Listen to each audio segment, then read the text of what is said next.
حالة من الذعر والقلق تصيب مجلس إدارة النادي الأهلي والمدير الفني مارسيل كولر وجماهيره بسبب حالة وسام أبو علي الصحية. إيه الحكاية؟ هقول. السلام عليكم ورحمة الله وبركاته، ازيكم عاملين ايه؟ يا رب تكونوا كويسين وبخير. أنا مصطفى غازي وأهلا بيكم وحلقة جديدة والكورة معدي.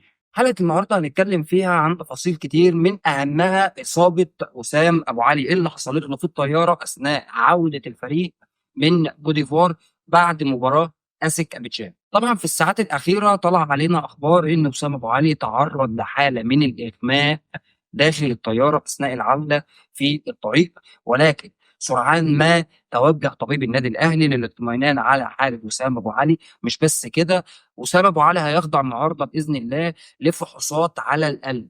ليه القلب؟ طبعا اللي ما يعرفش، وسام ابو علي قبل كده حصلت له حادثه شبيهه بحادثه اريكسن بتاع منتخب الدنمارك في كاس العالم، وهي سقوطه في الملعب بتوقف قلبه عن النبض، قعد مغمى عليه حوالي 10 دقائق. فاق وسام ابو علي لما وصل للمستشفى. الكلام ده حصل امتى؟ الكلام ده حصل ايام ما كان بيلعب في دوري الدرجه الثانيه في الدوري الدنماركي في احد الفرق. حصل له نفس الكلام دوت 2021، ويمكن دي قصه مأساويه في حياه وسام ابو علي، لان كان من خلالها كان ممكن يبطل كوره، ولكن يعني يشاء القدر ان هو يرجع تاني علشان يتألق في الملاعب.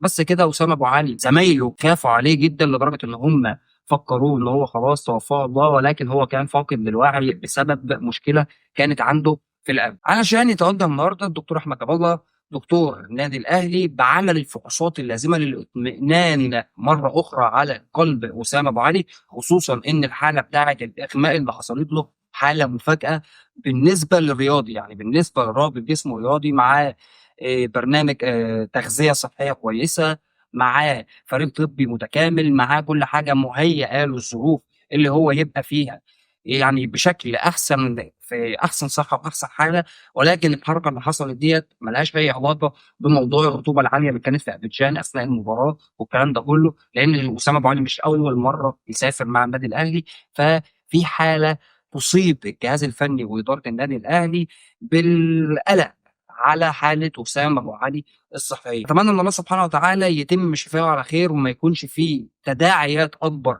من الحاله اللي هو ان هي تبقى حاله اغماء، ما يوصلش وما يتطرقش الامر ان هي تبقى مشكله في القلب. دعواتكم لاسامه ابو علي. تاني موضوع معايا النهارده بقى، ولو نسيت اللايك اعمله، لو لسه ما اشتركتش في القناه انزل دلوقتي واشترك في زر الجرس عشان يوصلك كل جديد. حمدي فتحي.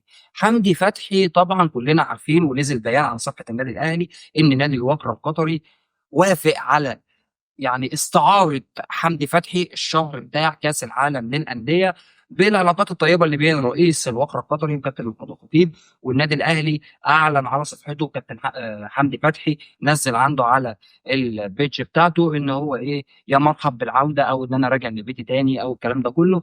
ولكن خبر ممكن يبوظ الكلام ده، خصوصا إن الكلام ده مش موجود على العقد.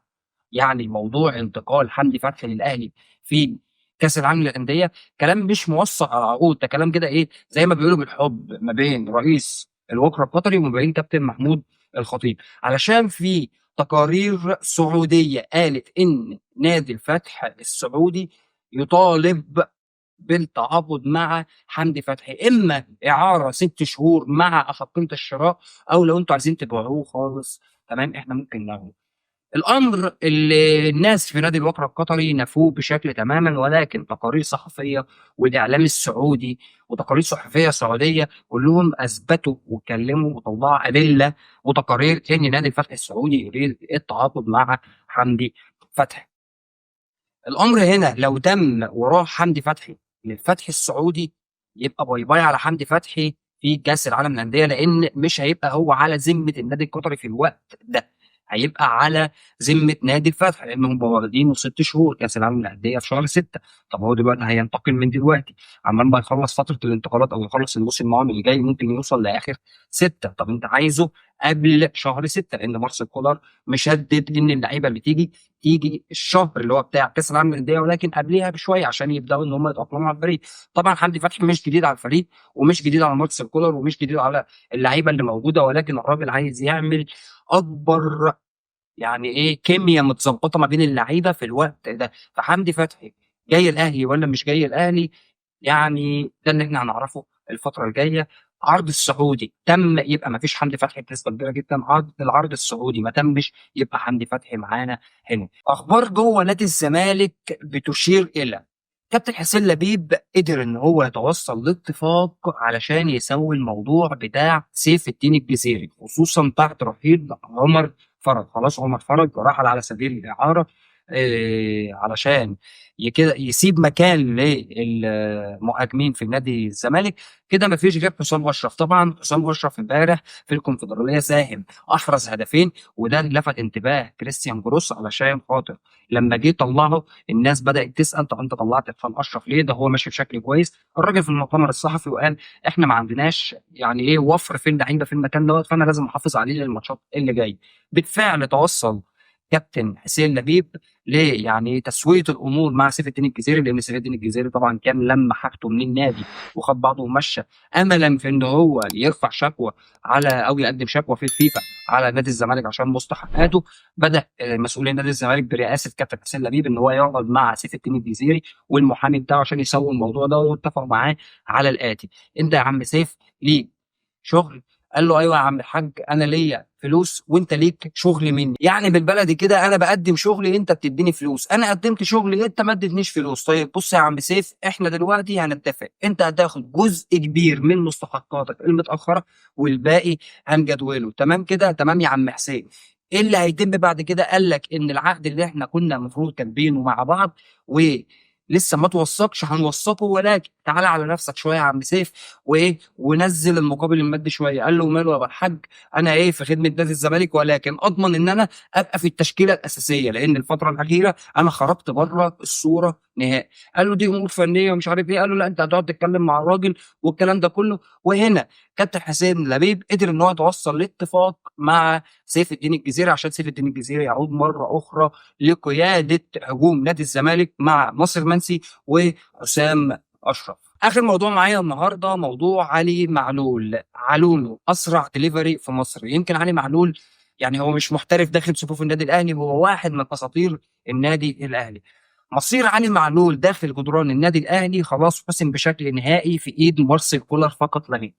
كابتن محمود الخطيب، كابتن محمد رمضان، الاداره شايفين ان علي معلول يعني يعتبر واحد من ابناء النادي في ظل الخدمات اللي قدمها للنادي والتضحيات اللي ضحاها بسبب علشان النادي الاهلي والبطولات اللي حصل عليها. ولكن مارسيل كولر ما بيمشيش بالكلام ده. مارسيل كولر راجل عملي، قال لهم انتوا عايزين تكرموه كرموه بقى، يعني ايه حطوه في الاداره، نزلوه التدريب، شوفوا له بقى عرض بره وطلعوه، لكن انا هحدد الكلام ده. في النهارده جلسه هتجمع مسؤولي النادي الاهلي بمارسيل كولر علشان يقول رايه النهائي في وجود علي معلول، او ان النادي الاهلي بدا ان هو اصلا يكلم بعض الوكلاء علشان يشوفوا لعلي معلول عروض خارجيه، يعني من خلالها يقدر ان هو يستفيد ماديا علشان خاطر النادي الاهلي يعني ايه يرد له جزء من الجمايل او جزء من التضحيات او جزء من تاريخه اللي هو قدمه مع النادي الاهلي. فبيشوف ان هو يجي له عرض احتراف بره، يطلع اعاره، يجي ينهي مسيرته الكرويه داخل جدران النادي الاهلي ويبقى يعني ايه عوض ماديا من الخارج. ولكن علي معلول يعني ايه مستاء جدا من المعامله دي، وعلي معلول مستاء وفي حاله حزن شديده ان هو خلاص يعني ما كانش يتمنى ان هو يعني ينهي مسيرته الكرويه داخل جدران النادي بالطريقه دي، خصوصا ان الراجل كان غصب عنه وهو تعرض لاصابه خطيره جدا في نهائي افريقيا قدام الترجي طبعا زي ما كلنا فاكرين. ويعني بدا ان هو ايه يعود تدريجيا. في كلام ان هو طالبين من مارسيل كولر طيب سيبه ينزل التدريبات، سيبه يشارك في التدريبات الجماعيه، بص عليه. شفت ان هو بدا ان هو يستعيد، هنضمه في القايمه لسه معانا شهر يناير طويل. واحنا عندنا الباك ليفت اللي احنا جايبينه اعاره لمده سنه مع احقيه الشراء يحيى عطيه الله تعرض لاصابه وهيغيب من شهر ونص لشهرين. فدي فرصه ان علي معلول يثبت ان هو خلاص رجع واقف على رجله وقادر ان هو يقف في الملعب ويأدي بنسبه 80% حتى، علشان الراجل يبدا ان هو تاني يضمه للنادي الاهلي. ده اللي احنا نعرفه في الساعات والايام القليله القادمه. في النهايه اتمنى من الله سبحانه وتعالى الحلقه تكون عجبتك. لو عجبتك الحلقه ما تنساش تضغط لايك للفيديو، ولو ما اشتركتش في القناه تنزل دلوقتي تشترك وتفعل زر الجرس عشان يوصلك كل جديد. اشوفكم في حلقات تانيه كتير. سلام عليكم.